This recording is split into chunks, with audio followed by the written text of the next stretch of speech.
Yes, guys, how's it going? It's Emmett here, back today with another video, just about how to actually create content and create content that engages people, as well as creating ads that engage people, and why having an approach of organic content and paid ads is probably the best structure that you can have within your business for actually generating results. Because there's a lot of noise out there at the minute about posting content that works, but there's also a lot of confusion about the approach that you should actually be taking. So today, I'm just looking to clear that up, give you guys a couple of ideas that you can start to implement in your business today, uh, and hopefully all works out and you can start to see more sales online. So without further ado, I'll just jump into it and start off with how to increase engagement to make more sales. Introduction: there has never been a fiercer competition for attention, and that's not just online. If you want people to buy your products, you need to start by having them see your ads in the first place. Otherwise, they won't know that you exist.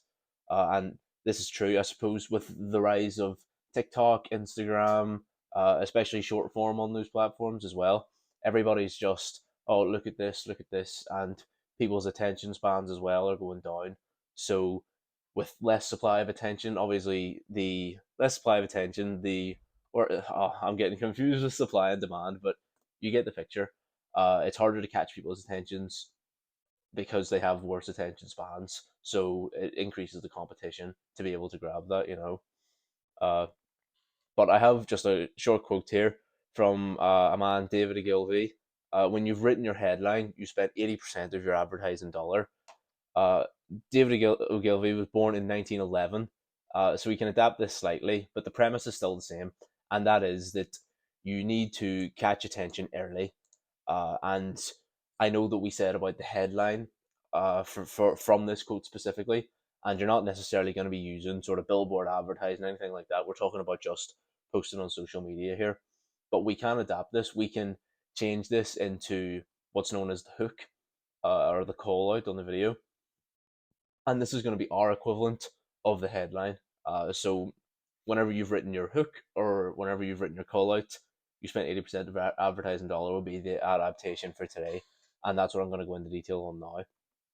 Uh, so how to actually catch people's attention. Now that we've established the hook is the most important part of the ad, here's how to actually make one.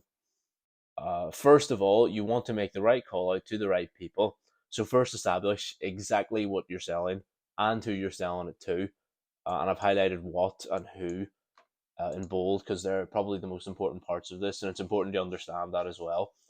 And sort of just to give you an example, if you take something like, I don't like to promote gambling or anything like that, but it's a good example. If you look at, say, Bet365, Paddy Power, whatever it may be, they're not going to be taking, like, how do we put it, like kids or teenage girls or old people in their ads. And the time that they show them as well, they show them whenever football matches are on. They advertise specifically in between the breaks, darts, sporting events, all of that, and they're going to be using sort of men who are with their friends watching these events, and this is establishing who they're selling to, and they're establishing what it is that they're selling as well. It's the feeling, the excitement of placing a bet and stuff like that. And don't listen to me. I'm promoting stuff I shouldn't be, but uh, there's other examples as well. If you take something, even Domino's, that would be a very similar example. They will show their ads at the same time, and that's between these sporting events and that. And it's going to be people sitting watching the game, with a pizza, enjoying themselves. Or if I took something like Starbucks or something like that, they're going to be using a young female audience in their ads because that's who they're trying to target ultimately, and it's going to be them drinking coffee, city center, all of this sort of stuff. It's selling the outcome of the product, and that's a golden rule of mine. Always look to sell the outcome and not the process, because coffee's coffee. But if you brand it in a way that you're selling a specific outcome from the coffee, then yes, so sell the outcome and not the service or the product. But yeah, like I say, this just helps with positioning and with your call out. So you can call out to the right people, know your target audience, know what it is you're selling. You'll be better suited to sell it to them. So callouts and hook ideas. First of all, people will watch things they can relate to, and this can be done using visual hooks, and that's sort of what I was saying with the city centre living for Starbucks, for Domino's or whatever, having it during sporting events, people sitting in their living rooms watching the game, etc. You get the picture. Uh, yes.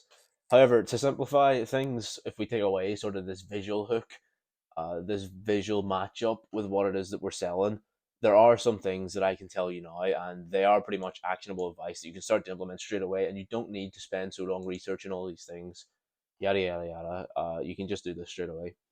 So the first one is labels, and these are just words or a group of words which people can relate or fit into. And the examples I've given are gym goers, remote workers, Belfast homeowners. If you started your ad, this is say if you own a gym or if you run a PT, a personal training service, you can start your ad with gym goers. Wait till you see the offer that we have, and you get into it then. And same for remote workers. Let's say you're selling, I don't know, you're selling an office chair or something like that, a desk chair. You're going to start with remote workers. Do you have back pain from sitting all day? Wait till you see how good our chair is. Belfast homeowners, let's say, I don't know, what would a homeowner be buying? Let's say they're buying a new kitchen or whatever. I don't know. You get the picture. Belfast homeowners, is your kitchen looking a bit tired? You get the picture.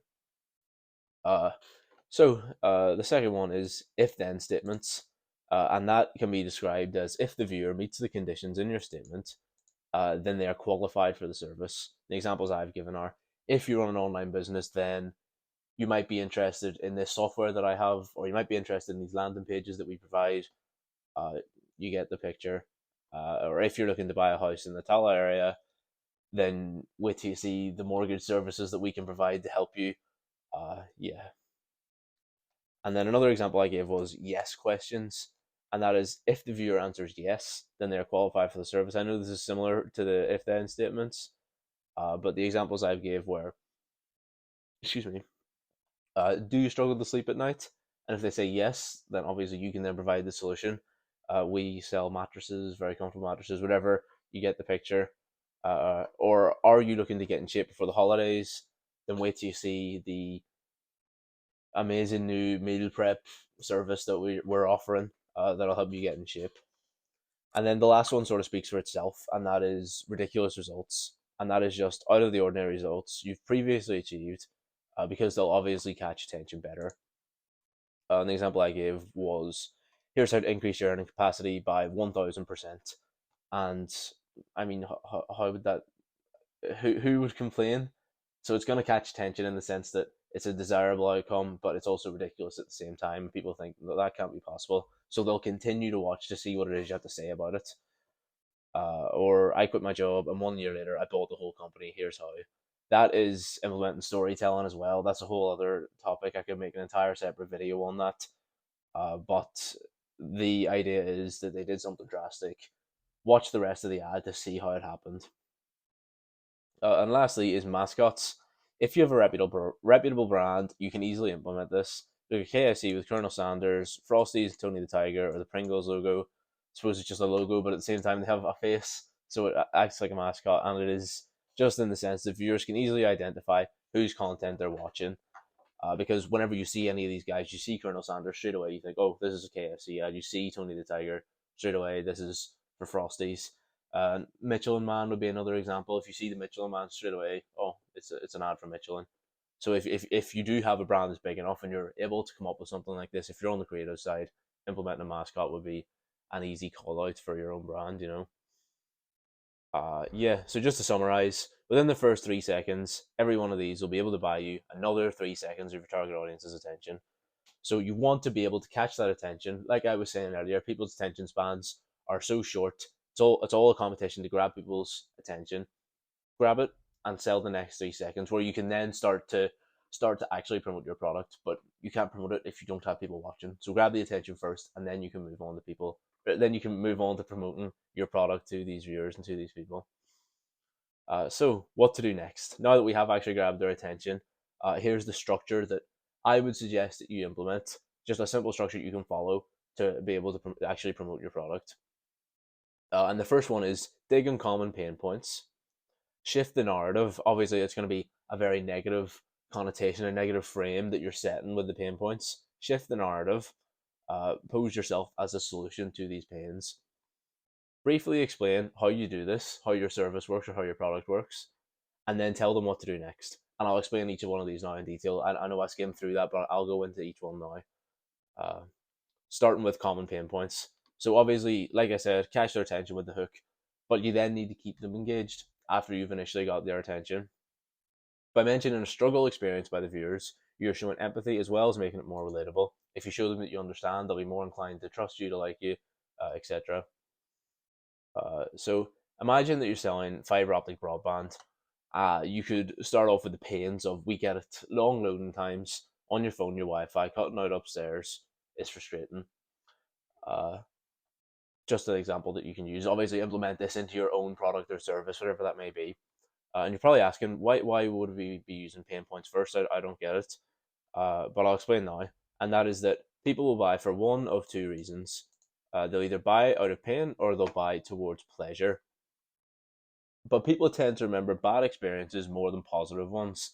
And this is from an evolutionary standpoint, and it's designed to keep us safe so that we can learn from our mistakes.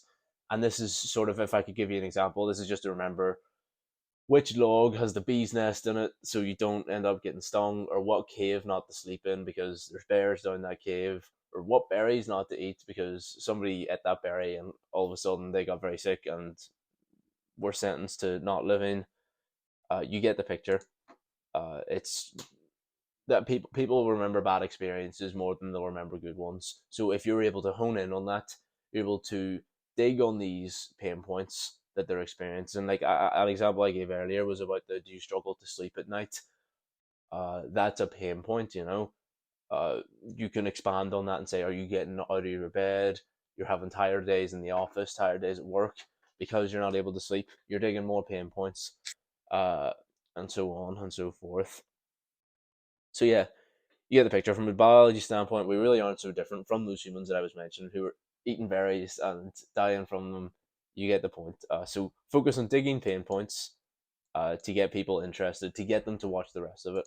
This is engaging them emotionally. And then you want to pose yourself as the solution to these pain points that you've dug. So you've grabbed their attention with the hook, you've dug on these pain points, got them emotionally invested in what it is that you're trying to portray with the video. And then you want to shift the narrative, shift the tone of the video, and pose yourself as the solution. Excuse me. So, like I say, sales is like an emotional roller coaster. You first want to ingest painful emotions in the viewer, like we previously discussed, because this makes them more prone to purchase. And this is because people do tend to buy out of emotion more than they do out of logic, or at least impulse decisions anyway, to say the least. So you want to get them in an emotional state whenever they're watching your ad. By then providing an immediate solution for these viewers and telling them you can make all their problems go away, they'll be keen to move away from pain or discomfort and towards pleasure and comfort. And this is going back to what I said earlier. They'll buy for two reasons. They'll buy out of pain and they'll buy towards pleasure. So you want to get them to buy out of pain and towards pleasure through your product. You can think, I'll put it like this. If you think here is a point of pain and here's a point of pleasure, they want to get from here over to here, from point A to point B. Your service or your product is the bridge between this gap. It bridges the two, and whenever they purchase, people will be able to go from pain towards pleasure. All they have to do is walk across the bridge, but they can't do that without you. So make yourself the bridge between that point of pain and and between that point of pleasure. Pain, pleasure. You get the picture. Bridge the gap between the two. But yes, so back to the video. This immediate shift from experiencing pain to a wave of relief will induce a wide variety of emotion at once, again making them more prone to buy. And I know what you're probably thinking, oh, well, this sounds a bit Machiavellian. You sound morally backwards, Emmett. What's going on? Are you not manipulating people into giving money? And yeah, I understand the angle, but it's not the case, really. It's really not the case. If you're in business for the right reasons and you actually have a good product or service and you're trying to help people, which ultimately is what you're trying to do, the ideal product is one that helps people, something that they can't live without, in a sense that it adds to their life. And if you truly believe that you can change their life, then no, I think it's perfectly just, to be honest. This is on the caveat that if you're selling a per product, if you are trying to actually scam people just for the sake of money, then yes, I can accept that that would be wrong. But no, I would like to think that if you're watching this, you're watching it for the right reasons. I know I'm in business for the right reasons. I like to think everybody else is as well. So try and help people is the point that I'm trying to make with that. But yes, so um, where are we? So we've got the hook, we have dug people's pain points initially to try and emotionally engage them. Pose yourself as the solution to bridge that gap. Yes, so pain, pleasure, bridge the gap. Now you want to be able to explain that bridge, what it looks like, and that is by explaining your service, obviously. The whole process of advertising is to make something known to other people, make your product or service known, tell them what it is essentially what this is. However, it's important not to go into a huge amount of detail. You want to seem like it could be a solution or something that the prospect may be interested in, but leave a certain level of intrigue also. This will spark curiosity and encourage them to take action to find out more. People simply love to know what happens next, especially when it might help them move away from pain or discomfort and towards pleasure and comfort. Additionally, if you explain everything right down to the last detail, viewers simply won't care. And the example I'll give here is that if I started my service obviously is in social media marketing. I run adverts and I create content on behalf of other businesses. If I started to explain to all of my prospects how I leverage pixels so that I can track specific actions in a website to best create custom audiences so that we're able to make returns of the ads, who on earth is going to listen to what it is that I have to say? If you find me someone that actually knows what I'm talking about and is more interested as a result, then I'll be amazed. Get in touch with me because I want to know where you're finding these prospects from. Uh, but the logic behind this is that you have a thing and people care about the solution that you can provide with your service. Whenever you start to explain things they don't understand or they don't care about, the product diminishes in value because it's taken them further away from the perceived solution that you can provide. If you start throwing all this in, it's stuff that they don't understand. All that they understand is alleviating pain and the solution, and that's it. And whenever you start throwing all this stuff in that they don't understand, it's taken away. It takes away from that solution, and it muddles up the messaging. All you want to do is be able to explain that pain, pain, pleasure, bridge. That's all it is, and you don't need to go into a huge amount of detail on how that looks. Just explain that it exists. And yeah, so like I say, the prospect may have some unanswered questions, but let them seek your consultation. This way, they will know enough so that it makes sense for them, and that is just the bridge. That's all they need to understand. Uh, and any additional value beyond what seems relevant will only have the offer diminishing value. So lastly, not well. I'll summarize again. We've got the hook: engage them emotionally by digging pain points. Shift the narrative by posing yourself as the solution. Briefly explain what it is that you do, and what you've done here is grab their attention, got them emotionally invested, provided yourself as the solution to this problem that you've pointed out. By this stage, people should be interested in your product. If you've done this well enough, they should be interested to the stage that they think, yes, I want to know what this is. I'd maybe be interested in purchasing. So you have to tell them what to do next. And in advertising terms, this is more commonly known as a CTA, which is short for call to action. If you don't tell your viewers how to proceed, then they will remain as they are, and that's as a viewer, not as a customer. And this isn't even difficult. And people don't do this. It's not a difficult thing to do, but people will leave this out of their ads just because of ignorance. And ignorance is not a bad thing. If you're not taught, then you won't know. And this is all I'm trying to do is teach you guys to provide a bridge between the pain of not knowing and then the pleasure of knowing. I'm providing that bridge. So some examples you can give are call this number, book in on this link, message our page. So whatever it may be, call this number if, I don't know, you run a barber shop, or book in on this link if you run a aesthetics spa. Message our page if you, I don't know, you're a property cleaner and you scrape roofs, whatever it may be. But I've covered this in my first video. If you want to go back and watch that, it's full A to Z on Facebook ads. I go into a little bit more detail on it, but you get the picture. I've given sort of a brief enough summary for it here. But use what makes sense for your product or service. I know I gave some examples. Use what makes sense for yours. But yeah, that's pretty much it, guys. I have a couple of tips. I'm going to go over these now, but I want to just summarize again one more time. I'll go back to the sort of flow chart that we had, and that was so obviously initially there's the hook, call out hook ideas. I gave some examples on that. Whenever you've got their attention, then you want to make an ad that makes sense. Dig on common pain points, get them emotionally invested, flip the script, shift the narrative, as I say, flip the script, pose yourself as the solution to these pains, briefly explain how you bridge that gap. So pain, pleasure, bridge. Briefly explain the bridge, and that will have them interested. They want to know what it is. So just tell them what to do next. Tell them how they can get that from yourself. And that is going to be in the sense of get in touch, give us a call. You get the picture. So that is essentially what you're trying to do with your ads.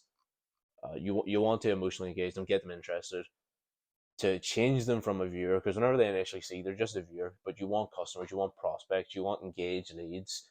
You're creating engaged leads with this strategy. A couple of pro tips that I have as well. Use the format that best suits your platform. For example, ads on Facebook have an aspect ratio of 1:1. TikTok is 9:16. Try and match the style of videos also as best you can. And that is just make sure that you don't have like, you'll see these all the time. You'll see people with profile pictures and they have like, maybe their logo is a rectangle, but on Instagram it's a circle, and it's like a circle and there's like black at the top, and it's all off. Make sure that it fits the screen, and the style as well. That is, if you're advertising on TikTok, make it short form. If it's YouTube, like the platform I'm on now, because I can afford to make a 20-minute video to explain stuff to people. But if it's on TikTok, no one's going to watch a 20-minute video because they're not on there for long form education. They're there for short form entertainment. Suit the style of the platform that you're on. Another one, visual to audio sync, and this is when discussing problems or solution. Uh, Problems or solutions, use footage to match the script. And the example I've used, this is probably the easiest example I can give, is do you struggle to sleep at night? And couple that with footage of someone tossing and turning in bed, or do you suffer with back pain and have footage of someone like grabbing their back and like, oh, with the painful face. You get the picture. Excuse my awful acting, but you get what I'm trying to say.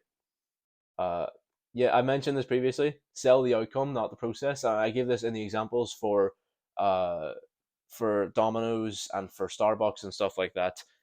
You're selling the outcome, and that is having a better experience, watching a sporting event, having a party with your mates, and the Starbucks as well is promoting the certain lifestyle of city living, uh, modern, urban. You get the picture. You get what I'm trying to say. Sell the outcome, not the process. Maybe you sell, I don't know. Yeah, say if you're a PT, you want to sell the idea of having a more energetic life, uh, being able to do things you wouldn't be able to do previously.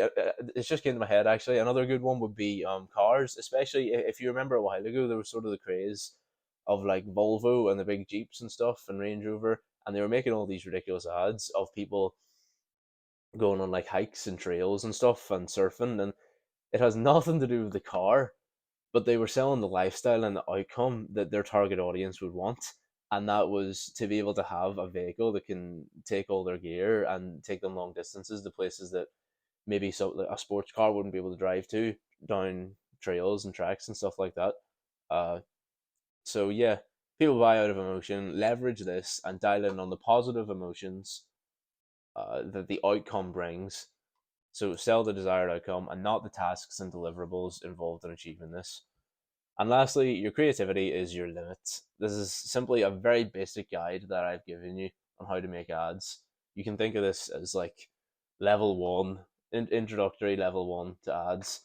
Level 99 is probably going to be something that has nothing to do with this. It'll rip up all these rules and throw them in the bin and come up with something ridiculous that is able to just catch people's attention. And it's just because it was creative.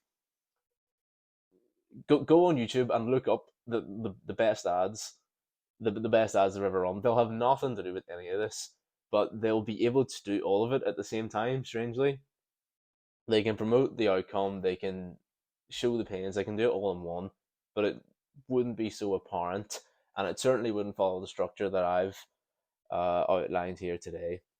But yeah, like I say, it'll take ingenuity. Not everybody's going to be able to make $1 million ad. It's just not possible.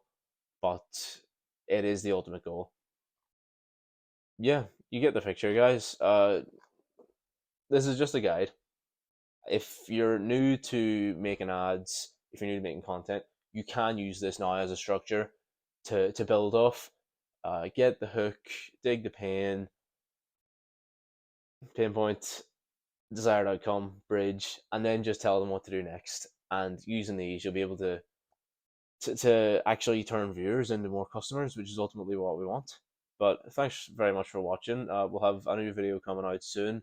I'll link my Instagram in the caption. I'd highly recommend you check that out. I'll have all of this summarized, a couple of short forms up as well, just highlighting some key points of the video. You know, but once again, thank you very much for watching. Really enjoyed making this one. I'll see you in the next one. Cheers.